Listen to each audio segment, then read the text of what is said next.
कल्पना कीजिए आप एक ऐसी महिला हैं जो 19 साल तक या तो गर्भवती हैं या नवजात बच्चे को दूध पिला रही हैं या फिर कुछ हफ्तों बाद दोबारा गर्भवती हो गई हैं।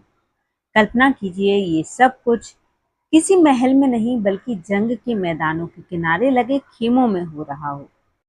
सड़कें वो भी धूल भरी, उस दौर में जब किसी दर्द की कोई दवा नहीं होती थी, कोई अस्पताल नहीं था और बच्चे जनना अक्सर मौत का दूसरा नाम हुआ करता। इमेजिन कीजिए कि उस स्त्री ने 19 सालों में 14 बार इस दर्द को झेला और फिर सोचिए कि उसी औरत की याद में इस दुनिया की सबसे खूबसूरत इमारत बनाई गई।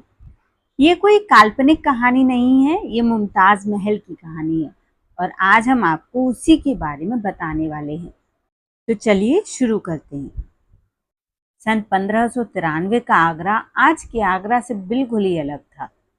एक हलचल भरा शहर जहां फारसी और हिंदुस्तानी भाषाएं एक साथ गूंजती थीं, जहां बाजारों में रेशम और इत्र की महक हवा में घुली रहती थी, जहां मुगल दरबार की रौनक देखने के लिए दुनिया भर के व्यापारी, शायर, दार्शनिक आया करते थे।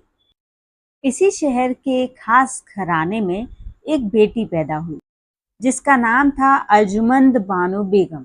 उसके दादा नहीं बल्कि नाना थे मिर्जा गडियास बेग। ईरान के शहर तेहरान से चलकर हिंदुस्तान आए थे बिल्कुल खाली हाथ, अपने तेज दिमाग को लेकर।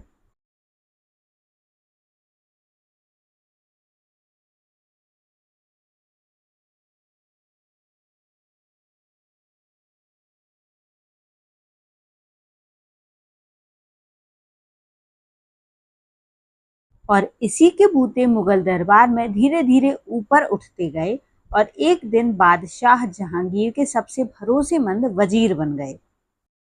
उनकी उपाधि थी एतमाद उद्दौला, यानी साम्राज्य का आधार स्तंभ। उनकी बेटी का नाम था नूरजहां, वही नूरजहां जो बाद में बादशाह जहांगीर की सबसे पसंदीदा बेगम बनी, जिन्होंने असल में मुगल साम्राज्य की बागडोर को अपने हाथ में रखा, जिनके नाम से सिक्के ढाले गए, जो खुद बाहर निकलकर शिकार खेलती थीं, जिनके बिना जहांगीर कोई बड़ा फैसला नहीं लेते थे।